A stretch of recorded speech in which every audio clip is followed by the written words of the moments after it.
신앙생활은 단거리 달리기 정도가 아닙니다. 장거리 마라톤 경주와 같습니다. 계속해서 지속적으로 끊이지 않고 이루어져야 하기 때문입니다. 히브리서에서는 우리의 신앙을 바로 인내로서 하는 경주라고 설명을 하고 있습니다. 히브리서 12장 1절에서 이러므로 우리에게 구름같이 둘러싼 허다한 증인들이 있으니 모든 무거운 것과 얽매이기 쉬운 죄를 벗어버리고 인내로서 우리 앞에 당한 경주를 하며 라고 되어 있습니다. 인내하고 견디면서 이 경주를 이루어 가야 합니다. 언제까지 이 경주가 이어져야 됩니까? 주님이 우리의 생명을 찾으시고 부르시는 그날까지. 그리고 예수 그리스도께서 이 땅의 심판주로서 재림하실 그날까지 성도의 경주는 멈추어지지 않고 계속해서 이루어져야 됩니다.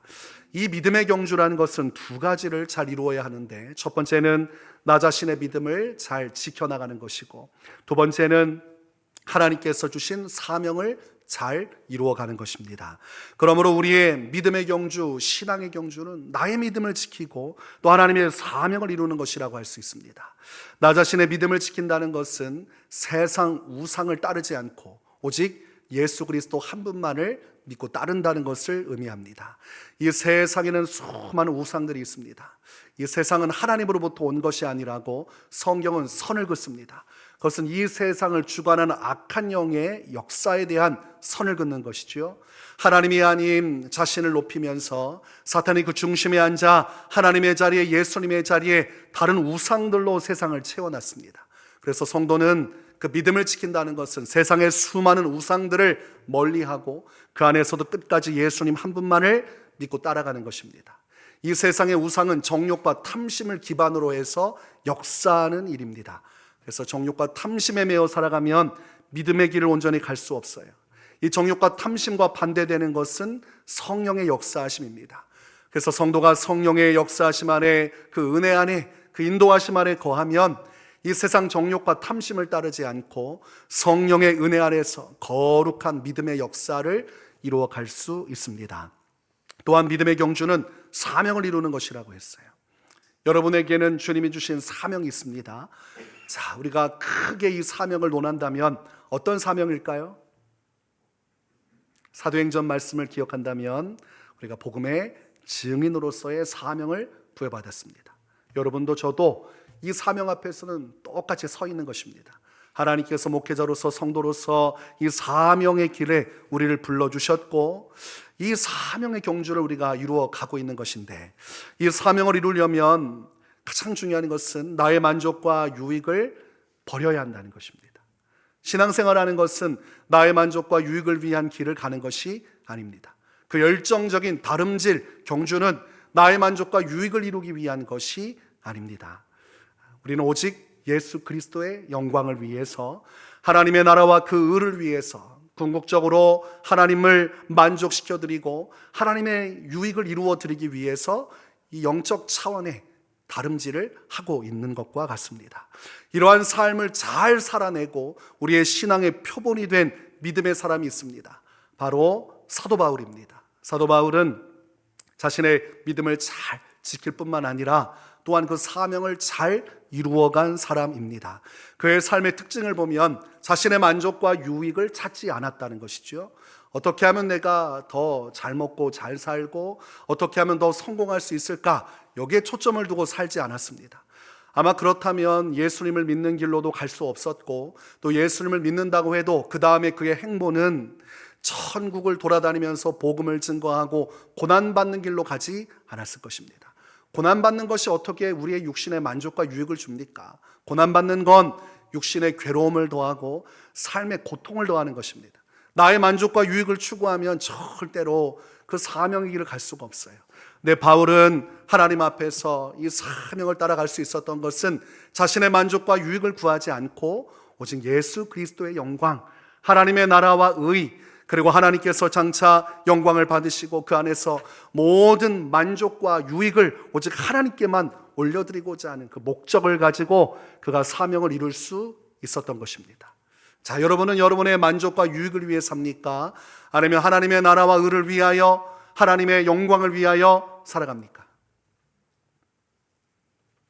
여러분의 진실함은 언제나 마음에 큰 감동을 줍니다. 깊이 따져보아야겠죠. 정말 나는 그러한가? 네. 우리는 정말 무엇을 위해 살아가는가? 나의 만족과 유익을 붙들면 우리는 죽을 때까지 사명의 일을 이룰 수 없습니다. 이것은 평행선을 달려가는 것과 같아요. 우리가 온전히 회개하고 죽어지고 예수님을 위해 살겠노라 완전히 새 존재가 되고 그 온전한 회개의 역사가 일어날 때 이제 나의 만족 유익을 버리고 이제 사명의 길로 오는 것이죠. 진정한 회개가 또한 참된 사명의 일을 이루어가는 것이고, 사도 바울은 정말로 예수 그리스도를 핍박하고 교회를 핍박했던 자기의 죄를 다 회개하고 그때부터 노선을 바꿔서 오직 예수 그리스도를 향한 그 길을 걷게 되고 그 안에서 사명을 이루므로 그 열심히 달려간 믿음의 경주와 그 사명의 헌신을 통해서 수많은 영혼을 예수 그리스도의 생명 가운데로 인도할 수 있었습니다. 우리가 오늘도 바울과 같은 부르심을 받은 사람들로서 주님 앞에 서 있습니다.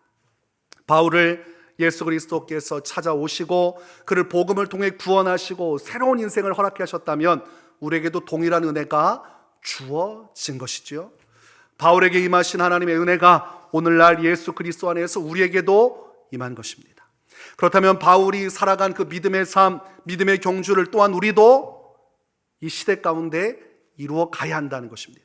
같은 은혜를 받았고 같은 주님을 만났고 같은 주님을 섬겼다면 그 신앙의 가는 모습도 같아야 그것이 합당한 것입니다. 그런데 오늘날 많은 성도들이 바울과 같은 은혜를 내가 받았고 이 놀라운 구원의 생명을 얻었다는 것까지는 인정을 하는데 그 하나님 앞에서 바울처럼 살아야 한다는 삶에 대한 성경적 명령에 대해서는 동의를 하지 못합니다. 바울은 특별한 사람이기에 그렇게 인생을 하나님께 바치면서 헌신하며 살아가는 것이지 일반 성도는 그럴 수 없다 이렇게 이야기를 합니다. 과연 성경에서 그렇게 말씀하고 있을까요? 성경에서는 같은 선상에서 이야기를 합니다. 바울이나 베드로나 오늘 살아가는 우리나 또 과거 초대교회 성도들이나 우리의 믿음의 선진들이나 다 똑같은 선상에서 하나님의 부르심을 받고 믿음의 경주를 달려가고 있다고 말씀하고 있습니다. 그러므로 우리는 바울처럼 신앙생활을 해야 합당하다고 할 수 있죠. 여러분, 바울의 신앙을 왜 성경에서 예수님보다 더 많은 분량을 나타내기까지 신약 성경에 담겨놨습니까? 예수님의 역사는 성경에서 아주 중요한 부분이에요. 그리고 예수님의 역사를 따라 성도는 믿음의 경주를 달려가야 됩니다. 그러면 예수님의 복음을 통해 어떤 믿음의 경주를 어떻게 살아가야 하는지 그 샘플이 있어야 성도들이 따라갈 거 아닙니까? 각기 예수님의 삶을 묵상하고 각자 알아서 신앙생활하는 것이 아니라 바로 바울이라는 한 인물의 신앙의 여정을 우리가 깊이 묵상하고 그 바울과 같은 믿음과 신앙으로 예수 그리스도의 뒤를 따라 믿음의 경주를 하도록 하기 위해서 바울이라는 사람을 성경이 조명하고 있는 것입니다. 그래서 바울은 우리와 다른 사람이고 바울의 인생을 나에게 직접적으로 적용할 수 없다고 생각하는 것은 사탄적인 발상입니다. 성경은 너도 이와 같이 하라. 이것이 성경의 가르침입니다. 바울이 예수님을 만나고 회개하고 그의 인생이 변화되어 주님의 나라를 바라보며 믿음의 경주를 이루었듯이 너 또한 그런 믿음과 신앙으로 믿음의 경주를 달려가야 한다고 오늘날 성령께서는 우리에게 말씀하는 것입니다. 그러므로 우리는 오늘날 이 말세 시대 바울로서 부름을 받은 것이 이 사실을 받아들입니까? 이것을 받아들여야 여러분의 신앙이 온전한 방향으로 갈 수가 있어요. 아, 나를 이 시대에 바울로 부르셨구나. 나를 하나님의 복음의 증인으로서 그렇게 주를 위해 살아가라고 나를 부르셨구나. 우리가 이것을 깨닫는 순간 영적인 지혜가 환하게 열리고 바른 믿음과 신앙의 길로 걸어갈 수가 있습니다. 우리가 이렇게 나의 믿음을 지키며 사명을 이루어가는 이 믿음의 경주를 행할 때 그것을 방해하는 사탄의 역사가 있습니다. 성경은 시험하는 자, 대적자라고 말씀하고 있어요. 그래서 하나님이 분명히 살아계시다면 사탄도 분명히 살아있어 역사하게 되어 있습니다. 그래서 구약과 신약의 말씀은 하나님의 역사를 기록하고 있으면서도 그 구비구비마다 나타나 회방하는 사탄의 역사도 기록하고 있습니다. 하나님께서 출애굽 역사를 모세를 통해 이루어 가시고 성령으로 이루어 가신 그 일들을 기록함과 동시에 그 당시에 바로라는 인물 가운데 사단이 역사에서 하나님을 대적하고 모세를 대적하고 하나님 역사를 막았었던 기록도 나와 있지요.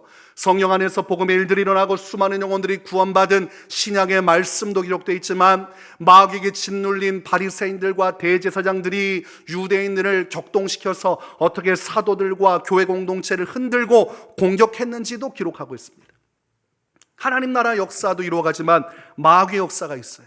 우리가 믿음의 경주를 달려나가고 하나님께서 부르신 그 부름을 향해 끝까지 이 신앙을 완주하는 것을 가장 싫어하는 존재가 사탄 마귀입니다. 여러분, 사탄 마귀가 여러분을 시험한다는 것을 알고 계십니까? 하나님만 계시고 나만 있는 것이 아니에요. 성경은 항상 그 사이에서 이간질하고 시험하고 성도로 하여금 믿음의 길에서 벗어나게 하고 온전히 끝까지 이 경주를 이루지 못하도록 회방하는 자가 있다고 말씀하고 있습니다. 그리고 사탄 마귀가 가장 주요하게 사용하는 것이 무엇이냐면 낙심입니다. 낙심. 성도를 믿음의 경주에서 이탈하게 만들고 중도 포기하게 하는 것, 그것이 마귀가 역사한 낙심이라는 것입니다. 그래서 본문에서는 우리가 선을 행하되 낙심하지 말지니라고 되어 있습니다. 사탄 마귀가 낙심이라는 것을 통해 성도를 흔들어대기 때문에 성도는 어떠한 경우에도 그 마음이 낙심에 빠져서는 안 된다고 분명히 선을 그어주고 있는 것이죠.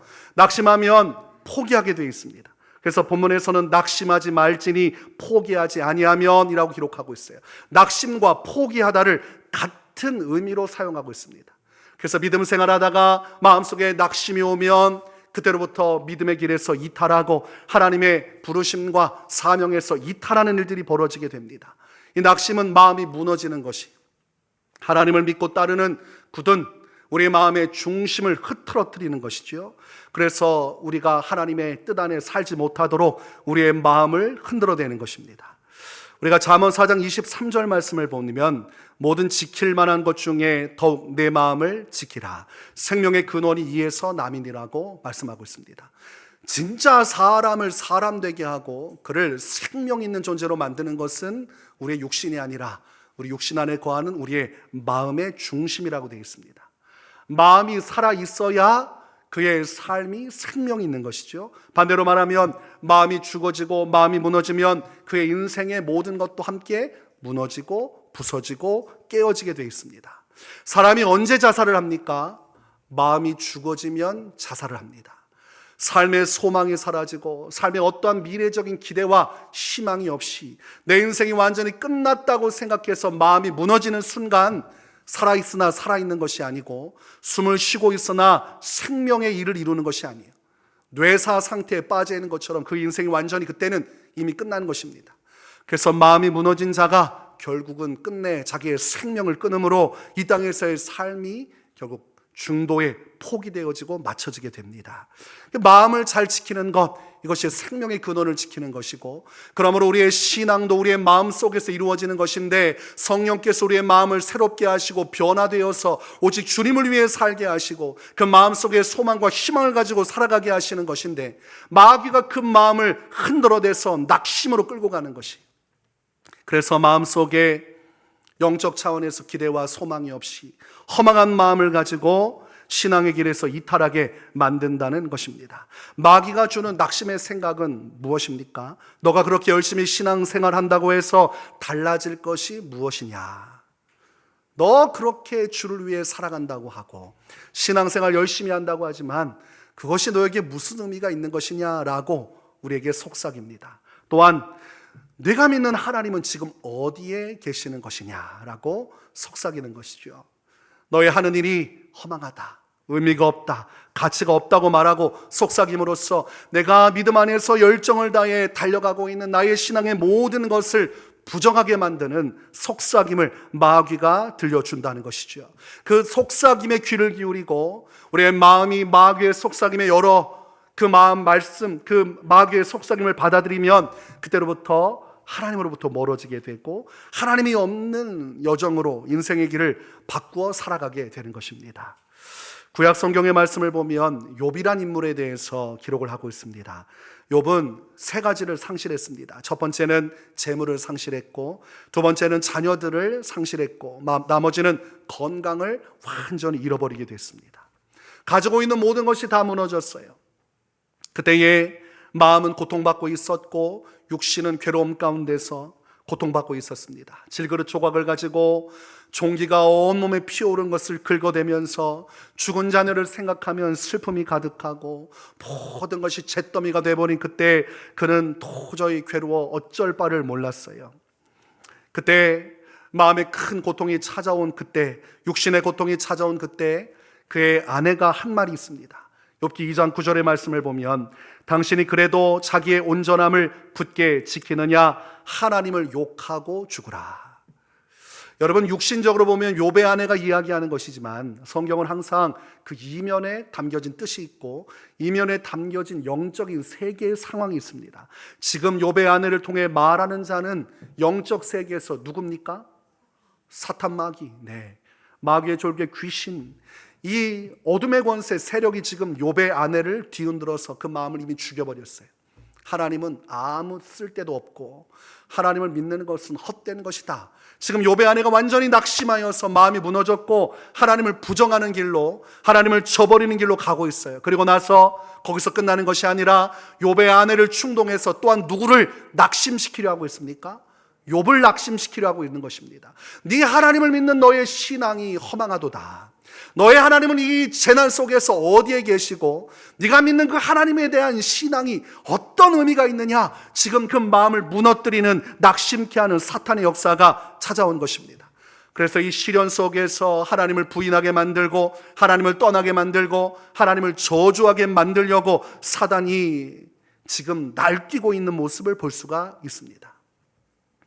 욥이 지금 가지고 있는 것은 뭐 하나밖에 없어요. 하나님을 향한 믿음의 고백, 그리고 마음의 중심입니다. 다 없어졌어요. 이제 남은 것은 하나님을 향한 욥의 마음밖에 안 남아있어요. 이 마음만 무너뜨리면 이제 끝나는 것입니다. 그러나 욥은 끝까지 그 마음을 지켰습니다. 마음을 지켰어요. 낙심의 파도가 몰려오고 현실을 볼 때 지금 아내가 한 말이 다 옳은 말처럼 들려지는 상황에서도 자신의 마음을 지켜서 절대로 하나님에 대한 믿음을 부정하거나 신앙을 부정하는 어떠한 마음의 일도 행하지 않고 끝까지 하나님 앞에서 자기의 믿음의 중심을 지켰습니다. 낙심의 파도가 몰려왔지만 욥이 대단한 것은 그 상황 속에서 다 무너져도 마음만은 지켰다는 것입니다. 낙심의 파도에 마음을 내맡기고 에라 모르겠다, 다 끝났다, 하나님이고 뭐고 없다 해서 마음을 완전히 풀어서 마귀가 원하는 것을 수용하고 받아들이지 않았어요. 끝까지 마음을 하나님께 드리고 하나님을 향한 자기의 중심을 지켰습니다. 그리고 그가 사탄 마귀의 불같은 시험, 낙심케 하는 마귀 역사 앞에서 끝까지 마음을 지키고 굳게 섰더니 하나님께서 그의 인생 가운데 회복의 역사, 축복의 역사를 이루시는 것을 성경은 기록을 하고 있습니다. 욥기 42장 12절에서 17절까지에 이렇게 기록을 하고 있습니다. 여호와께서 욥의 말년에 욥에게 처음보다 더 복을 주시니 그가 양 14,000과 낙타 6,000과 소 1,000결이와 암낙이 1,000을 두었고 또 아들 7과 딸 3을 두었으며 그가 첫째 딸은 여미마라 이름하였고 둘째 딸은 그시아라 이름하였고 셋째 딸은 게렌 합북이라 이름하였으니 모든 땅에서 욥의 딸들처럼 아리따운 여자가 없었더라. 그들의 아버지가 그들에게 그들의 오라버니들처럼 기업을 주었더라. 그 후에 욥이 140년을 살며 아들과 손자 4대를 보았고 욥이 늙어 나이가 차서 죽었더라. 여러분, 낙심의 일이 찾아올 수 있습니다. 낙심할 수밖에 없는 현실이 찾아올 수 있어요. 다윗은 사망의 음침한 골짜기라고 표현했습니다. 하나님을 믿고 신앙생활해도 낙심할 수밖에 없는 현실이 다가올 수 있습니다. 그리고 그때에 마귀가 찾아와서 낙심하게 하기 위해서 시험을 하는 일들이 있을 수 있습니다. 그러나 중요한 것은 낙심할 만한 상황이 오고 낙심할 만한 시험이 찾아와도 그 안에서 가장 중요한 것은 그 낙심 속에서 나의 마음의 중심을 지켜나가는 것이고 그 마음만 지켜나간다면 하나님께서 마침내 놀라운 회복과 축복의 날을 허락해 주신다는 것입니다. 여러분에게 지금 중요한 건 여러분이 지킬 수 있는 것, 여러분의 마음이죠. 마음을 굳게 지켜서 어떠한 상황과 환경에 의해 휘둘리지 아니하도록, 어떠한 사탄마귀의 속삭임에 휘둘리지 아니하도록, 힘든데 주변 사람들이 나의 신앙에 대해서 비난하고 조롱하면 얼마나 더 힘드니까 그때에도 욥처럼 여러분의 마음의 중심을 지킬 수 있다면 여러분의 신앙의 경주는 계속되어질 수 있는 것이고 그 안에 놀라운 주님의 역사가 함께 하시는 것입니다. 누가복음 18장 1절의 말씀을 보면 예수께서 그들에게 항상 기도하고 낙심하지 말아야 할 것을 비유로 말씀하여 라고 기록하고 있습니다. 예수님께서도 무엇을 강조하셨습니까? 낙심하지 않아야 한다. 아무리 상황이 어려워도 성도는 낙심하면 안 된다. 아무리 상황이 어렵고 그 안에서 마귀가 마음을 흔들어대면서 시험해도 성도는 그 어떤 시험 속에서도 낙심하는 길로 가서는 안 된다. 주님께서 말씀하셨어요. 낙심하지 말고 무엇하라고 말씀하셨습니까? 기도하라. 그리고 기도를 시작했다면 어떠한 낙심 속에서도 멈추지 말고 계속해서 믿음의 경주를, 신앙의 경주를 달려나가야 한다고 말씀하고 있는 것입니다. 이 비유에는 가난한 과부가 등장합니다. 그리고 불의한 재판장이 등장합니다. 과부는 억울한 사람이고 원한을 풀어달라고 이 재판장을 찾아왔습니다. 그런데 재판장은 불의한 사람이라 과부가 얼마나 힘든지 관심이 없습니다. 사람도 두려워하지 않고 하나님도 두려워하지 않는데 과부를 두려워하겠습니까? 그럼에도 불구하고 과부가 계속해서 찾아와 청하니 도저히 견디지 못하고 결국은 들어주게 되죠. 포기하지 않고 낙심하지 않고 끝까지 마음을 지켜서 찾아갔더니 불의한 재판장도 도와줬다고 되어 있어요. 그러면서 뭐라고 하십니까? 하물며 하나님께서 그 밤낮 부르짖는 택하신 자들의 원한을 풀어주지 아니하시겠느냐, 그들에게 오래 참으시겠느냐라고 말씀하고 있습니다. 그러므로 불의한 재판장과 하나님은 동일한 선상의 존재가 아니에요. 대조적인 것입니다. 불의한 재판장과 다른 하나님이 있어요. 불의한 재판장이 이 간청, 포기하지 않고 이루는 간청을 들어주었다면 그 불의한 재판장과 전혀 다른 선하고 인자하시고 너의 아버지가 되신 하나님께서는 얼마나 그의 자녀들의 간청에 속히 응답하시겠느냐라고 말씀하시는 거죠. 비교할 수 없는 하나님의 선하심 안에서 우리가 포기하지 않는다면 반드시 기도의 응답은 이루어진다고 되어 있어요. 그러므로 낙심하면 포기하게 되어 있는 것이지만 우리가 마음을 끝까지 지키고 기도의 줄을 잡고 기도를 계속할 수만 있다면 반드시 하나님은 오래 참으시지 않으시고 속히 응답하여 주신다고 말씀하고 있습니다. 그래서 여러분, 오늘 본문에서는 말씀합니다. 포기하지 아니하면 때가 이름에 거두리라. 낙심의 파도 속에서도 낙심치 않고 내가 하고 있는 기도를 포기하지 않고 나의 믿음의 여정을 포기하지 않고 끝까지 그 믿음을 따라 달려가면 때가 이름에 거두게 되는 일이 벌어진다고 되어 있어요. 여기서 때는 하나님의 때를 말씀합니다. 하나님께서 정하신 하나님의 구원의 때 또는 하나님의 응답의 때를 말씀하는 것입니다. 하나님의 주권이라 이 때는 우리가 우리 마음대로 결정하지 않습니다. 하나님께서 정하시는 것입니다. 예수님의 재림의 때도 하나님 아버지께서 정하시는 것입니다. 우리가 하나님 앞에 나아가 언제 생명이 꺼질지 그 때도 하나님이 정하시는 것이고, 그리고 우리가 기도할 때 그 기도의 응답이 이루어지는 때도 하나님이 정하시는 것입니다. 그 때를 우리가 정할 수 없지만 우리가 할 수 있는 것이 있죠. 낙심하지 않고 포기하지 않는 것, 거기까지는 우리가 할 몫입니다. 우리가 낙심하지 않고 포기하지 않는다면 기도하기를 멈추지 않고 어떠한 환경과 상황 속에서 어떠한 사탄의 속삭임 속에서도 기도를 중단하지 않고 계속할 수만 있다면 반드시 하나님의 때는 찾아온다는 것이 성경의 약속입니다. 그런데 왜 성도들이 기도의 응답을 받지 못할까? 야고보서에서는 아주 속 시원하게 이야기합니다. 무엇입니까? 구하지 않기 때문에 받지 못한다. 여러분이 기도의 응답을 받지 못하는 이유가 뭡니까? 첫 번째가 부정하지 마시고 솔직하게 얘기하세요. 기도하지 않으니까, 구하지 않으니까 응답이 없는 것이죠. 구하라 주실 것이요, 찾으라 찾을 것이요, 두드리라 열릴 것이다. 구하고 찾고 두드리는 것은 우리가 해야 할 몫입니다. 하나님 앞에 그렇게 나가야 하나님께서 하나님의 때 역사를 이루시는 거죠. 그리고 두 번째는 기도를 저는 시작했는데요, 응답이 없습니다 라고 말한다면 그것은 한 가지를 의미합니다. 기도하다가 낙심하여 기도하기를 포기했기 때문에 기도 응답이 이루어지지 않은 것입니다. 여러분, 기도는 언제까지 해야 합니까? 하나님의 때가 이를 때까지 하는 것입니다. 내가 정해서 이쯤 하면 됐다 이렇게 하는 것이 아니라 기도는 하나님께서 응답하시는 그 하나님의 때가 이를 때까지 꾸준하게 지속적으로 포기하지 않고 계속해서 이루어져야 하는 것입니다. 초반에 마음이 뜨거워져서 기도하다가 이제 기도는 중요한 것이고, 또 기도했더니 가정에 막 이런 복음의 역사가 일어나고 사업장에 이런 기적의 역사가 일어났다는 그 신앙 간증을 들으면 마음이 불같이 뜨거워집니다. 그리고 내가 왜 이제까지 기도하지 않았던가, 지난 신앙생활을 돌이켜보면서 참 내가 어리석었다 생각하고 기도를 시작해요. 그러다가 하루 이틀 지나가다 보면 제 삶에 피곤한 일들이 많아지고 또 여러 가지 문제들이 생겨나기 시작을 하죠. 그리고 여러 가지 생각을 하면서 낙심의 일들로 사단이 시험을 합니다. 그렇게 기도했는데 응답이 없는데 언제까지 기도하려고 하느냐, 안 되는 것은 안 되는 것인데 우긴다고 되는 것이 신앙이 아니지 않느냐, 이 정도 했으면 되지 않았느냐, 하나님께서 알아서 하실 테니 이제 맡기고 그만 기도해라. 여러분, 맡겼기 때문에 계속 기도하는 것이지 맡겼기 때문에 기도를 멈추는 게 아닙니다. 영분별 못하는 사람은 하나님께 맡겼으니 이제 기도하지 않아도 된다고 생각해요. 그럴 바에는 처음부터 맡기고 기도하지 않으면 되지. 왜 기도하다가 맡기고 기도를 멈춥니까?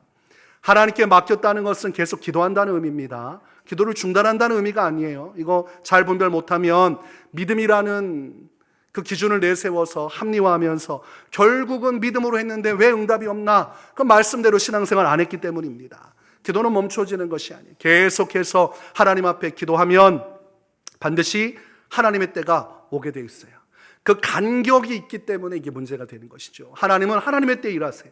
그러니까 하나님의 때에 이를 때까지는 아무것도 눈에 보이는 것이 없습니다. 그때 마귀가 찾아와서 시험하고 낙심하게 하는 겁니다.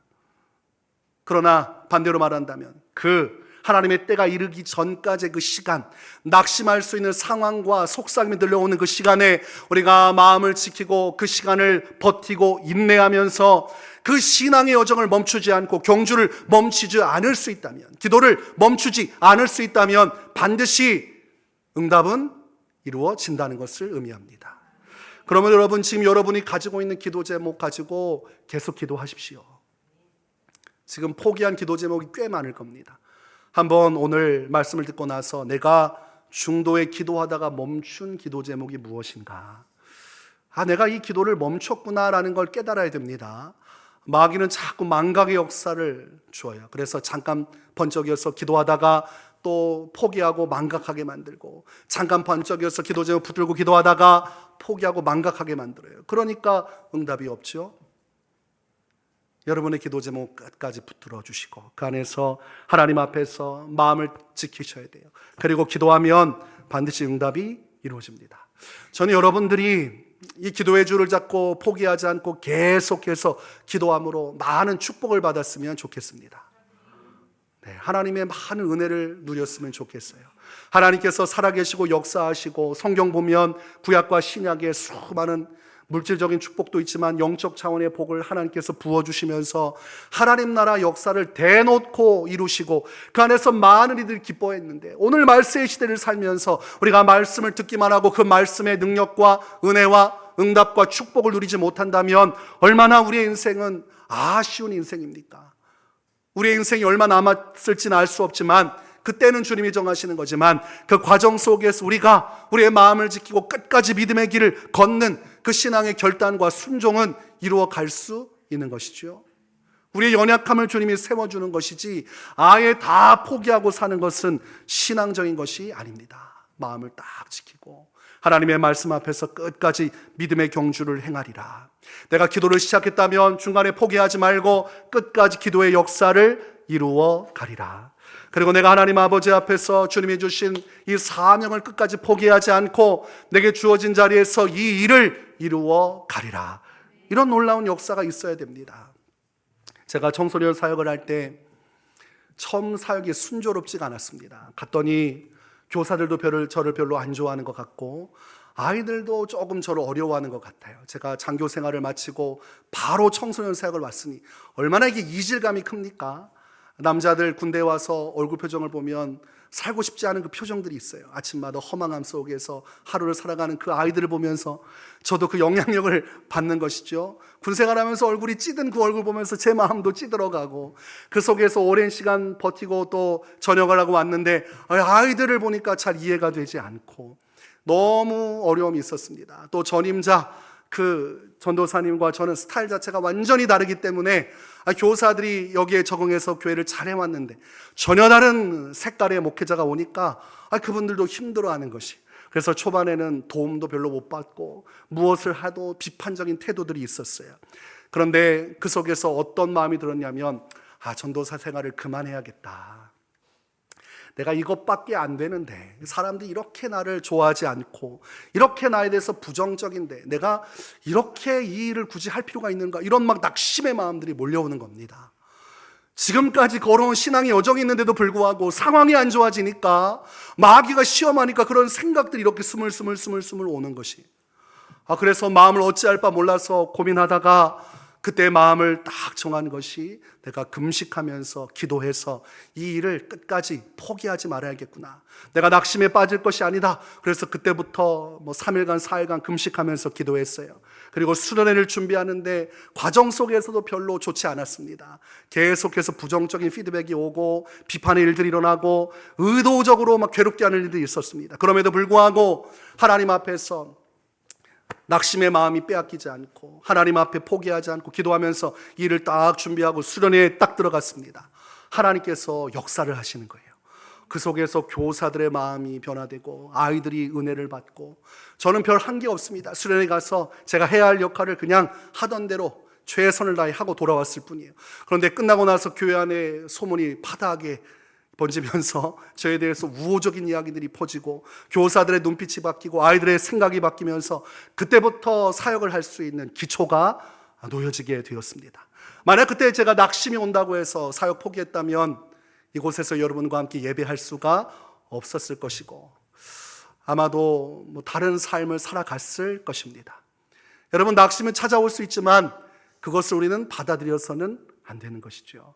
여러분이 주님을 위해 살아갈 때 반드시 낙심이 찾아오지만 그때 여러분 생각해야 됩니다. 내가 마음을 지켜야 하는구나. 내가 여기 이 낙심의 마음을 받아들이고 여기서 포기하는 것은 주님의 뜻이 아니구나.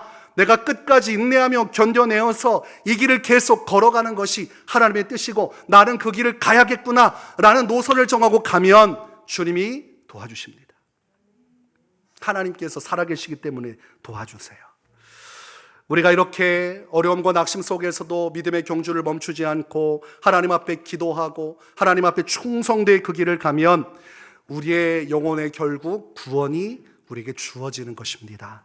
마태복음 24장 13절에서 그러나 끝까지 견디는 자는 구원을 얻으리라. 또한 베드로전서 1장 9절에서 믿음의 결국 곧 영혼의 구원을 받음이라고 말씀하고 있습니다. 인생은 참 어려운 순간순간입니다. 야곱이 바로왕 앞에서 자신의 인생을 향해서 험악한 세월을 살았습니다라고 자신의 인생을 한 줄로 설명합니다. 험악한 세월. 고생도 많았고 정말 낙심할 만한 위기의 순간도 참 많았다는 고백이죠. 그럼에도 불구하고 야곱은 끝까지 믿음을 지키고 자신의 중심을 지켜서 바로왕 앞에 설 때까지도 그의 신앙은 하나님을 바라보고 있었고 그 야곱의 믿음 안에서 하나님 나라 역사가 온전히 이루어질 수 있었던 것입니다. 여러분, 다윗에게도 낙심할 만한 일이 있었을까요? 목동에서 온 유대와 이스라엘의 왕으로 등극한 다윗의 인생에는 낙심할 만한 일들이 천지였습니다. 그러나 낙심 가운데서도 다윗은 하나님만을 바라봄으로 하나님께만 소망을 두므로 끝까지 자신의 마음을 지키고 포기하지 않고 믿음의 길로 계속해서 달려갔습니다. 그래서 시편 40편 5절에서는 내 영혼아 내가 어찌하여 낙심하며 어찌하여 내 속에서 불안해하는가. 너는 하나님께 소망을 두라. 그가 나타나 도우심으로 말미암아 내가 여전히 찬송하리로다. 낙심 가운데 성도는 절대로 마음을 빼앗기지 말고 그 마음을 하나님께로 향하고 하나님께만 소망을 두며 살아갈 때 그 낙심의 파도가 몰아쳐도 함몰되지 않고 무너지지 않고 끝까지 믿음의 승리를 이룰 수 있는 것입니다. 어떤 성도님들은 감정에 의해서 신앙생활을 합니다. 기분이 좋으면 기도도 하고 예배도 드렸다가 기분이 안 좋으면 기도도 쉬고 예배도 조금 멀리하는 경향이 있습니다. 근데 신앙의 바른 참된 것은 감정을 따라 하는 것이 아니에요. 오직 그 감정을 넘어선 하나님을 향한 믿음과 소망을 가지고 기분이 좋을 때도 하나님께 소망을 갖는 것이고 기분이 나쁠 때도 하나님께 소망을 갖는 것입니다. 항상 하나님을 바라보면서 어떠한 위기와 상황 속에서도 우리의 마음을 지키고 끝까지 승리하는 길로 가는 것입니다. 여러분의 소망은 누구입니까?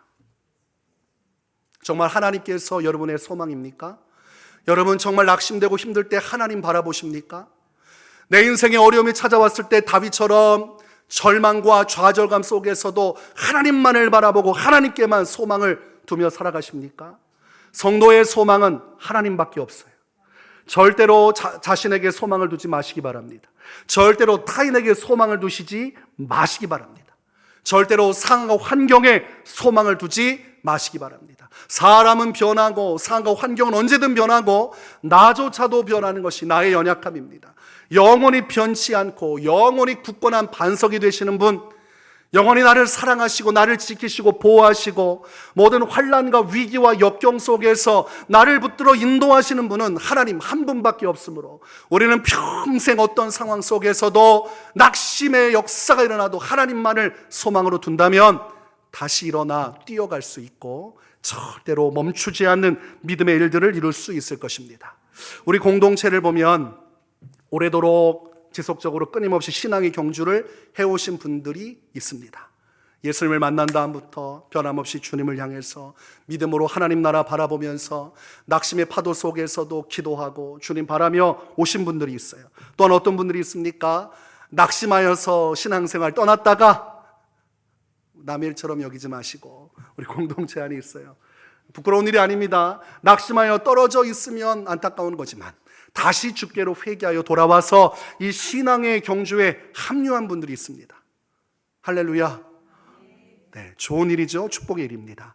그리고 이 경주와 상관없이 살다가 이제 막 예수님을 믿고 지금 알 듯 모를 듯한 마음으로 경주에 와서 남들이 뛰니까 열심히 지금 뛰고 있는 분들이 있어요. 지금 이 모든 것들은 다 축복의 역사입니다. 예수님을 믿고 부르심 받아서 신앙의 경주를 할 수 있다는 것, 비록 낙심의 일들이 오고 어려운 상황이 우리를 힘들게 해도 이 경주를 뛰고 있다는 것 그 자체가 이미 하나님의 은혜를 받았다는 것이고 하나님의 축복이 그의 인생을 붙들고 계신다는 사실입니다. 그러니까 우리가 신앙의 경주를 달리고 있다는 것은 우리 안에 큰 기쁨이 되어야 되고 감사의 이유가 되어야 하고, 그러고 나서 이제 중요한 것은 뭡니까? 멈추지 않고 계속해서 달려가는 것입니다. 세상으로 돌아가지 마시기 바랍니다. 여러분 신앙의 경주를 달리다가 이탈하게 되면 이제 세상에 향해서 세상 풍파 그리고 세상의 영광, 정욕과 탐심을 따라 살아가요. 그런 경험을 하고 신앙의 경주로 다시 회개하고 돌아오면 어떤 일들이 있냐면 마귀가 계속해서 그 옛 생활을 주면서 끌고 들어가려고 합니다. 내가 익숙했던 과거의 시간대로 끌고 들어가려고 해요. 그래서 처음부터 그 자리를 지키고 끝까지 오면 그 인생을 제대로 누리지도 못하고 참 고리타분한 인생 아닌가 싶지만 어떤 세상적인 경험을 죄악된 그 탐닉을 해본 적이 없기 때문에 다시 끌고 가려는 사단의 역사가 와도 마음을 지키기가 쉽습니다. 그런데 한번 세상에서 세상의 것을 누려보고 그것이 헛되다고 돌아온 사람에게는 그 맛을 알고 있기 때문에 지속적으로 마귀는 그 맛, 과거의 죄악된 생활을 들추면서 그 생활을 끌고 가려고 해요. 그래서 신앙의 경주가 더 어려운 면이 있습니다. 그러므로 신앙의 경주를 뛰고 있는 분은 이탈하는 거 부러워하지 말고 나도 한번 세상적으로 살아보고 세상의 건 누리고 다시 와도 좋지 않을까라는 겁없는 이야기 하지 마시고 계속 달려갈 길을 달려가시고 혹시라도 다시 돌아왔다면 내 마음을 더 잘 지켜서 내가 절대로 다시금 옛 생활로 돌아가지 않도록 더욱더 피눈물 나도록 기도하고 내 마음을 지켜야겠구나, 이런 다짐을 해야 하는 것입니다. 안 그러면 자연스럽게 또다시 그 길로 가요. 여러분, 사람 몸무게가 한번 찌우고 나서 빼면 가만히 내버려두면 어떻게 하려고 합니까? 자연스럽게 그 몸무게로 돌아가려고 합니다. 그래서 다이어트 한 사람은 뺀 것이 중요한 것이 아니에요. 그 다음부터 1년간, 2년간 치열하게 다시 돌아가려고 하는 그 습관들, 그리고 그 식성들, 그 패턴, 내가 익숙했던 그것을 완전히 고친 채로 유지하는 더 각별한 노력이 있어야 그 몸무게 유지되는 것입니다. 신앙의 경주도 똑같아요. 그래서 지금 달려가시는 분은 그대로 달려가시고, 달려갔다가 나갔다가 돌아오신 분은 또 피나는 마음으로 더욱더 하나님 앞에 주님을 바라보면서 이 신앙의 경주를 함께 뛰어갈 수 있기를 바랍니다. 마지막으로 빌립보서 3장 10절에서 14절 말씀을 제가 읽어드리겠습니다. 바울의 고백이에요. 내가 그리스도와 그 부활의 권능과 그 고난에 참여함을 알고자 하여 그의 죽으심을 본받아 어떻게 해서든지 죽은 자 가운데서 부활에 이르려 하노니 내가 이미 얻었다 함도 아니요 온전히 이루었다 함도 아니라 오직 내가 그리스도 예수께 잡힌 바 된 그것을 잡으려고 달려가노라. 형제들아, 나는 아직 내가 잡은 줄로 여기지 아니하고 오직 한 일, 즉 뒤에 있는 것은 잊어버리고 앞에 있는 것을 잡으려고 표대를 향하여 그리스도 예수 안에서 하나님이 위에서 부르신 부름의 상을 위하여 달려가노라. 바울이 열심히 땀을 닦아내면서 믿음의 경주를 하는 모습을 그려볼 수 있어요. 그리고 오늘날 우리가 그 바울의 뒤를 이어서 바톤을 받아서 이 말세 시대 믿음의 경주를 열심히 뛰고 있는 것입니다. 우리 서로 간에 붙들어주고 밀어주고 격려하면서 끝까지 신앙의 경주를 잘 완주하여서 하나님께서 예정하신 영원한 부활과 생명, 영원한 안식과 평강의 날, 그곳에서 주님과 함께 할 수 있기를 주님의 이름으로 축원합니다. 우리 찬송하고 기도하겠습니다.